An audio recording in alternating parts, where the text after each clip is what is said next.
नमस्कार, मैं हूं डॉक्टर चक्षु।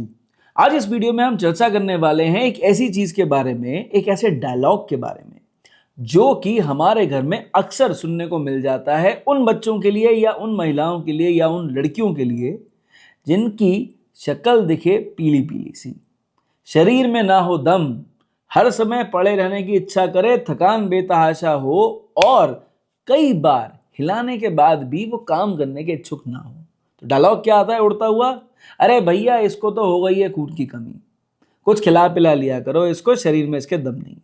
अरे भैया, ऐसा लग रहा है जैसे कि इसने कुछ खाया पिया ही नहीं, हरे पत्तेदार सब्जी खिलाओ भैया, एकदम बढ़ जाएगा इसका खून, खून नहीं है इसके अंदर। तो ये जो डायलॉग्स होते हैं ना, जब भी ये सुनने को मिले तो जरूरी नहीं है कि उस पेशेंट को हो आयरन डेफिशिएंसी अनीमिया, है ना। पर आज हम इस वीडियो में चर्चा करने वाले हैं इसी आयरन डेफिशिएंसी अनीमिया के बारे में, यानी खून की कमी के बारे में या फिर खून में लोहे की कमी के बारे में। और चर्चा करेंगे कि क्या होम्योपैथी से खून बढ़ सकता है, ये जो दवाई है लोहे से बनी होम्योपैथी के अंदर आती है, क्या ये खून बढ़ा सकती है, क्या ये आइडियल आयरन सप्लीमेंट है आपके लिए। अब अगर आप समझदार हैं और आपको आंसर चाहिए तो रिक्वेस्ट करेंगे वीडियो पूरा आप जरूर देखेंगे।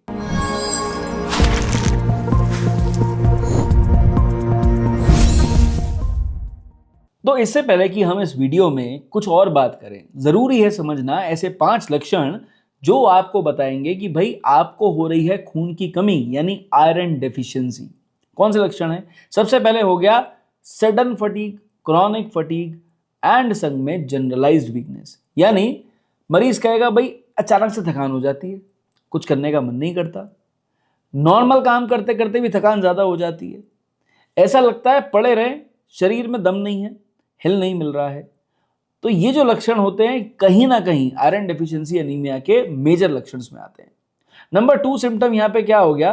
ब्रिटल नेल्स एंड हमारे हेयर जो है ना, बाल, उसकी शाइन का चले जाना। तो भाई जब आपकी बॉडी के अंदर ऑक्सीजन सपोर्ट नहीं मिलेगा, क्योंकि देखो आयरन का काम क्या है कि वो हीमोग्लोबिन के अंदर आयरन जो है वो मेन कंटेंट है, और जो हमारे आरबीसीज में मौजूद हीमोग्लोबिन है ये ऑक्सीजन लेके जाता है हमारी बॉडी के अंदर। तो जब आयरन लेवल्स कम हो जाते हैं तो क्या होता है कि हमारे शरीर के अंदर जो न्यूट्रिशन पहुंचना चाहिए वो नहीं पहुंच पाता, जो ऑक्सीजन पहुंचनी चाहिए नहीं पहुंच पाती। तो ऐसे में क्या होगा कि ये जो नाखून है ना आपके, ये ब्रिटल दिखाई देंगे। प्रोटीन डेफिशिएंसी से भी होता है, आयरन डेफिशिएंसी से भी होता है। सिमिलरली जो आपके बाल हैं इनका जो शाइन है, लस्टर है, वो आपको कम होता हुआ मिलेगा। प्रोटीन डेफिशिएंसी से भी होता है, आयरन डेफिशिएंसी से भी होता है। ठीक है, तो ये समझ लीजिए कि अगर ये 2 लक्षण देखने को मिल रहे हैं तो मान के चलिए कि आयरन डेफिशिएंसी भी हो सकती है। संग में अगर मरीज बहुत पतला दुबला है, शरीर में दम नहीं हो रहा है, तो ये प्रोटीन डेफिशिएंसी भी हो सकती है। अब जो तीसरा लक्षण है ना, वो हो गया pale skin and mucus membrane. जब मरीज लगे देखने में कि भाई पीला हो रहा है तो मान के चलो कहीं ना कहीं यहां पे जो पेशेंट है ना, ये लिवर डिसऑर्डर की तरफ जा रहा है, जहां पे पीलिया जैसे लक्षण आ रहे हैं।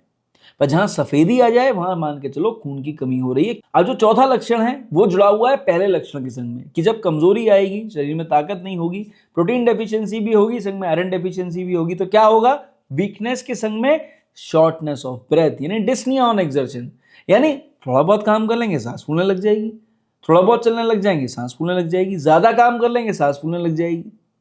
अब आ जाइए 5वें लक्षण के ऊपर, जो हो गया यहां पर फ्रीक्वेंट हेडेक एंड डिजीनेस। अब ये जब सब चीजें होंगी ना तो क्या महसूस होगा कि हमारा शरीर हो गया कमजोर, अब ताकत भी नहीं है, तो क्या होगा? हर समय चक्कर ऐसा महसूस होगा। खड़े खड़े हैं तो चक्कर आ रहे हैं, बैठे बैठे चक्कर आ रहे हैं, लेट के उठ नहीं पा रहे हैं तो भी चक्कर आ रहे हैं। अब आ जाते हैं इस वीडियो के दूसरे इंपॉर्टेंट मुद्दे के ऊपर कि क्या होम्योपैथी से खून की कमी को पूरा किया जा सकता है। देखिए, इस सवाल का जवाब बड़ा सीधा भी है और थोड़ा सा टेढ़ा भी है। बात को समझिएगा। सीधा सवाल क्या है? बिल्कुल किया जा सकता है। क्या पहले हुआ है? बिल्कुल हुआ है। रिसर्च हुई है? बिल्कुल हुई है। कहां पब्लिश हुई? IJMR में पब्लिश हुई। वहां पे क्या हुआ कि भाई 2 छोटे ग्रुप्स थे जिसमें हमने 2 दवाइयां दी होम्योपैथी की। पहला दिया फेरम-MED 3X एंड फेरम-FOS 3X। ठीक है, दोनों ग्रुप्स में दवाई देने के बाद क्या देखा गया कि भाई होम्योपैथिक दवा देने से हीमोग्लोबिन लेवल्स बढ़े। पर क्या ये रिसर्च सफिशिएंट थी? नहीं थी, क्योंकि बहुत छोटे ग्रुप के ऊपर करी गई। क्या बड़े ग्रुप पे की जा सकती है? बिल्कुल की जा सकती है। तो सवाल यहां पे यह है कि सरकार हमारी मदद क्यों नहीं करती है इस बड़े ग्रुप के ऊपर, इस बड़ी रिसर्च को करवाने के लिए? इससे कितने लोगों की मदद हो जाएगी? ठीक। अब इसके अलावा फेरम मेटालिकम 3X पे एक और रिसर्च हुई जिसमें पीडियाट्रिक्स यानी बच्चों में कुछ लोगों में इसको दिया गया, ये भी रिसर्च पब्लिश हुई और वहां पे भी देखा गया इस दवा को देने से हीमोग्लोबिन बढ़ा। तो क्या मैं कॉन्फिडेंटली आपको बोल सकता हूं कि भाई दवा लेने से आपका हीमोग्लोबिन बढ़ेगा? देखिए, मैं कॉन्फिडेंटली बोल सकता हूं as a doctor, as a prescriber, but as a researcher no. क्यों? रिसर्च नहीं हुई है। होनी चाहिए, बिल्कुल होनी चाहिए। सपोर्ट चाहिए गवर्नमेंट का, बिल्कुल चाहिए। ठीक, एक्सेप्टेंस चाहिए आप लोगों की, बिल्कुल चाहिए। तो अगर आप ऐसा पेशेंट मेरे पास आए और कहें डॉक्टर साहब एक ऐसी दवा दे दो जिससे हीमोग्लोबिन बढ़ जाए, तो मैं क्या बोलूंगा? मैं आपसे सीधी बात करूंगा कि देखो, होम्योपैथी की जो दवाइयां हैं ये आपके सीरम आयरन लेवल्स को तो बढ़ाने में मदद करेंगी ही करेंगी, लेकिन जो एक दूसरा टेस्ट होता है जिसे हम बोलते हैं TIBC यानी टोटल आयरन बाइंडिंग कैपेसिटी, इसको बढ़ाने में ज्यादा मदद करेगी। रीजन, होम्योपैथी एक ऐसी ब्रांच ऑफ साइंस है जो कि मेटाबॉलिज्म को इंप्रूव करती है, नेचुरल हीलिंग करती है। तो जब आपका TIBC बढ़ेगा तो इसका क्या मतलब हुआ कि अगर आप डाइट में आयरन ले रहे हो तो तेजी से आपकी बॉडी में एब्जॉर्ब होगा। कई बार कुछ लोगों में ऐसा भी होता है कि वो कितना भी आयरन सप्लीमेंटेशन लेते हैं वो बॉडी में एब्जॉर्ब नहीं होता है। ये काम होम्योपैथी बखूबी करती है जो कोई और ब्रांच ऑफ मेडिसिन नहीं करती। ये खुद मैंने अपनी ओपीडी में देखा है कि आपने ferrum metallicum 3x, ferrum FOSS 3x या ऐसी कोई भी दवा पेशेंट को दी और संग में आपने पेशेंट को बोला बढ़िया डाइट लो, जो आयरन सप्लीमेंट्स होते हैं उनको कंज्यूम करो, या सप्लीमेंट्स नहीं, डाइटरी आयरन को कंज्यूम करो। कैसे कंज्यूम करेंगे? टमाटर, गाजर, चुकंदर, पालक, लौकी, ठीक है, तेजी से हीमोग्लोबिन बढ़ाने में, आयरन लेवल्स बढ़ाने में मदद करते हैं। अगर आप ये ले रहे हो और संग में होम्योपैथी की दवा ले रहे हो तो इनसे खाया हुआ आयरन बॉडी में तेजी से एब्जॉर्ब होगा, क्योंकि होम्योपैथी TIBC लेवल्स को बढ़ा देगी।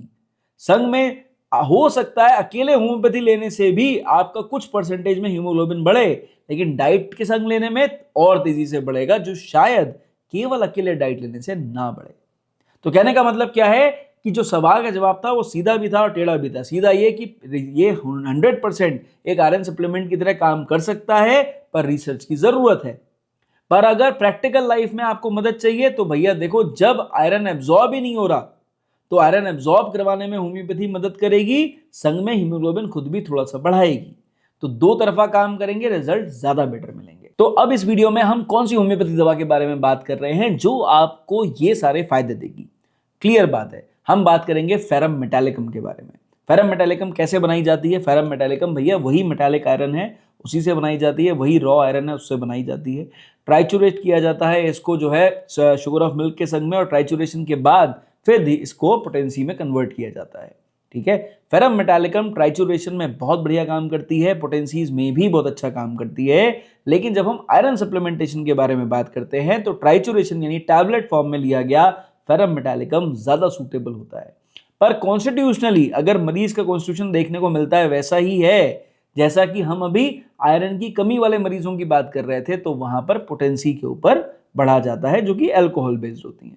ठीक, अब जरा चर्चा कर लेते हैं 5 लक्षणों के बारे में जिसमें फेरम मेटालिकम एक शानदार दवा है। कुछ लक्षण आयरन डेफिशिएंसी एनीमिया से हूबहू मिलते हैं। ठीक, कौन से लक्षण है? नंबर 1 लक्षण हो गया यहां पर एक्सट्रीम फटीग एंड वीकनेस, जो ऑलरेडी लोगों की कमी की वजह से मरीज में हो रहा था। पड़े रहने का मन कर रहा था, हिलने की इच्छा नहीं कर रही थी, काम नहीं कर पा रहे थे। ठीक, दूसरा हो गया सडन वर्टाइगो। सडन वर्टाइगो का मतलब क्या है? चक्कर आना। क्यों चक्कर आ रहे हैं? क्योंकि शरीर में कमजोरी हो गई है, उठने की इच्छा नहीं कर रही है, शरीर थका हुआ महसूस कर रहा है, जनरलाइज थकान शरीर में महसूस हो रही है। ठीक, तीसरा लक्षण कौन सा हो गया यहाँ पर? Pallor with sudden flushing. देखो ये फेरम मेटालिकम का एक बड़ा शानदार लक्षण है, पैलर विथ सडन फ्लशिंग। कहने का मतलब क्या है कि वैसे तो सफेद पना एकदम, पर गुस्सा आ गया तो मुंह लाल हो जाएगा, ज्यादा काम कर लिया तो मुंह लाल हो जाएगा, एकदम उठ के बैठ गए, कुछ करने बैठ गए, मुंह लाल हो जाएगा, चेहरा लाल हो जाएगा, शरीर लाल हो जाएगा, वापस नॉर्मल आ गए फिर वापस सफेदपन आ जाएगा। तो ये एक बड़ा पिक्यूलियर सिम्टम है फेरम मेटालिकम का, जिसमें फेरम मेटालिकम का प्रिस्क्रिप्शन बड़ा एक्यूरेट होता है। ठीक, अब जो अगला लक्षण है फेरम मेटालिकम का जिसके बारे में आपको जरूर सोचना चाहिए वो हो गया हेडेक। भाई देखिए, जब हमारे शरीर के अंदर अनीमिया हो जाए, तो खून की कमी हो जाए, तो कभी कभी कुछ पेशेंट्स ऐसे होते हैं जिनको जबरदस्त सर दर्द होता है, हर समय सर भारी रहता है, ऑक्सीजन की कमी रहती है ना, तो हर समय ऐसा लगेगा जैसे सर एकदम भारी है, फट रहा है, हिलने की इच्छा नहीं कर रही है, पड़े रहने का मन कर रहा है, कोई ये भी ना कहे कि आंखें खोल के बैठ जाओ।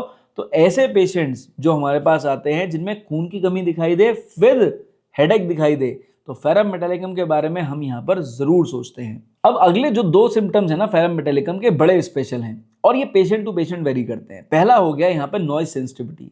भाई कोई भी ऐसा मरीज जिसके शरीर में थकान है, कमजोरी है, पड़े रहने की इच्छा कर रही है, संग में चक्कर जैसे लक्षण आ रहे हैं, वीकनेस हो रही है, तो उसको बिल्कुल भी अगर आवाज बर्दाश्त नहीं हो रही है, हल्की सी भी आवाज बर्दाश्त नहीं हो रही है, उसको मन कर रहा है बिल्कुल हट जाओ, मुझसे दूर हो जाओ, मुझे चुपचाप पड़े रहने दो, कोई डिस्टर्ब ना करे, स्लाइटेस्ट नॉइज एग्रेवेशन हो, हल्की सी आवाज से दिक्कत हो, फेरम मेटालिकम उस मरीज की दवा है। दूसरा हो गया अनीमिक हेडेक। अनीमिक हेडेक का मतलब है खून की कमी हो गई, शरीर में ताकत नहीं है, अब मरीज को सर दर्द होने लग रहा है, हल्की सी भी साउंड आ गई तो और तेज हो जाएगा। ठीक, ये सर दर्द लगातार बना हुआ है, कम नहीं हो रहा है, बिल्कुल इच्छा नहीं कर रही हिलने की, पड़े रहने का मन कर रहा है। अब जो 5वां लक्षण है ना, ये बड़ा स्पेशल है और ये डिफरेंशिएट करवाता है फेरम मेटालिकम को उस मरीज में दिए जाने के लिए।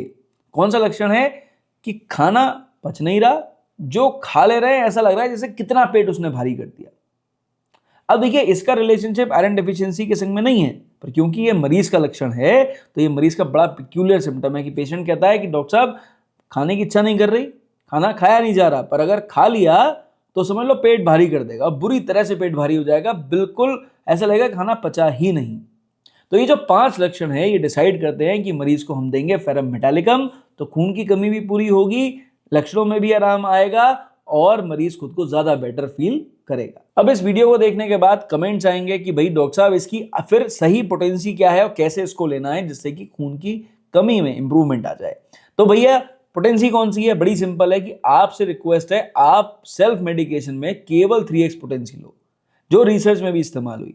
ठीक है, अगर खून की कमी को पूरा करने के लिए लेना है तो फेरम मेटालिकम 3x लो, 4 गोली सुबह शाम के हिसाब से लो, अपनी डाइट में ऐसी चीजें इंप्रूव करो जो कि ग्रीन लीफी वेजिटेबल्स हो, बैलेंस डाइट लो, जंक मत खाओ, मैदा ज्यादा मत खाओ। तो आप खुद देखना फेरम मेटालिकम 3x के संग में अच्छी डाइट लेने से आपके शरीर में खून की कमी जरूर पूरी होने लग जाएगी। बहुत सेफ साइड मेडिकेशन है, कोई टेंशन लेने की जरूरत नहीं है। ये जो लक्षण आ रहे हैं इसमें भी इंप्रूवमेंट आएगा। अब सपोज करो पेट भारी हो रहा है मरीज का, सर दर्द ज्यादा हो रहा है, चक्कर ज्यादा आ रहे हैं और दिख रहा है और पता भी है कि खून की कमी की वजह से हो रहा है, तो उस सिचुएशन में आप फेरम मेटालिकम 3x को फ्रीक्वेंटली रिपीट कर सकते हो, 2-2 घंटे पे भी दे सकते हो, बहुत बढ़िया रिजल्ट्स मिलते हैं। खासकर जो यंग गर्ल्स हैं जो प्यूबर्टी एज में होती हैं, पीरियड्स अभी शुरू हुए हैं, उनके अंदर जब पीरियड आने की वजह से खून की कमी होती है तो ऐसे फीमेल्स के लिए तो फेरम मेटालिकम एक शानदार दवा है। तो आप इसे कितने दिन तक दे सकते हैं? मेरे हिसाब से अगर आप देना चाहते हैं कम से कम 12 हफ्ते तक पेशेंट को रेगुलर दीजिए और आप खुद पेशेंट में रिपोर्ट्स में भी फर्क देख सकते हैं। अब इससे पहले कि हम इस वीडियो को एंड करें, मैं 2 बातें आपको क्लियरली बता देना चाहता हूं कि भाई अगर हम यहां पर इस दवा पे बात कर रहे थे और आयरन डेफिशिएंसी पे बात कर रहे थे, तो बच्चों के लिए फेरम मेटालिकम 3x एकदम सेफ है, बड़ों के लिए बिल्कुल सेफ है, कोई टेंशन की बात नहीं है, जरूर इस्तेमाल करनी है। प्रेग्नेंट फीमेल्स में अगर आप फेरम मेटालिकम 3x देना चाहते हैं खून बढ़ाने के लिए तो जरूर दीजिएगा, पर अगर मरीज को थोड़ी सी भी दिक्कत हो तो एक बार किसी होम्योपैथिक डॉक्टर से परामर्श जरूर ले लीजिएगा। वैसे तो बिल्कुल सेफ है, प्रेगनेंसी में आप दे सकते हैं, कोई नुकसान नहीं होगा, हम रेगुलर पेशेंट्स को देते हैं, किसी को दिक्कत नहीं आती। कई बार आयरन सप्लीमेंट्स जब मरीज को शरीर में नहीं ले मिलते, उल्टी आती है, पेट भारी हो जाता है, गैस बहुत ज्यादा बन जाती है, तकलीफ होती है, तो हम होम्योपैथी पे स्विच करते हैं अलॉन्ग विद डाइट और हमने खुद देखा है रिजल्ट्स मिलते हैं। ठीक है, लेकिन फिर भी मैं आपसे कहूंगा कि सेल्फ मेडिकेशन में 3x से ऊपर नहीं बढ़ेंगे और अगर प्रेग्नेंट फीमेल्स को देना है तो शुरुआत कर दीजिए, लेकिन बीच में एक बार डॉक्टर से परामर्श जरूर ले लीजिए कि हम सही भी कर रहे हैं कि नहीं कर रहे हैं, कोई कमी तो नहीं है, क्या कोई टेस्ट कराने की जरूरत है क्या, या फिर आयरन सप्लीमेंटेशन किसी और तरह से देने की जरूरत है जैसे फेरम फॉस 6x या 3x के जैसा। तो डिस्कशन डॉक्टर से होना जरूरी है। आई होप इस वीडियो को देखने के बाद आपको होम्योपैथी पे विश्वास जरूर बढ़ेगा और आपके चक्षु नेत्र जरूर खुल गए होंगे, समझ में आ गया होगा कि देखो भैया खून की कमी है तो खून की कमी को होम्योपैथी से पूरा किया जा सकता है, दवाई मौजूद है, रिसर्च भी हुई है, पर सरकार से निवेदन है और उन लोगों से निवेदन है जो इस वीडियो को देख रहे हैं कि इस तरह की दवाइयों पे अगर और रिसर्च हो, थोड़ा सा लोग आगे बढ़ के इस पे काम करें तो इस तरह की होम्योपैथी की दवाइयां नॉर्मल आदमी के लिए, नॉर्मल हिंदुस्तानी के लिए बहुत ज्यादा फायदेमंद साबित हो सकती हैं। आई होप इस वीडियो को देखने के बाद आपके भी चक्षु नेत्र कर खुल गए हैं, बातें समझ में आई हैं। चैनल पर पहली बार आए थे भैया सब्सक्राइब कर जाएं, रेगुलर वीडियोस देखते हैं थम्स अप जरूर दिया करो और अगर होम्योपैथिक परामर्श चाहिए तो बेझिझक इस नंबर पे मेरे स्टाफ से बात करें, आपको अपॉइंटमेंट मिलेगा, मैं आपसे बात जरूर करूंगा। इस वीडियो में सिर्फ इतना। मेरी तरफ से नमस्कार, थैंक यू एंड जय हिंद।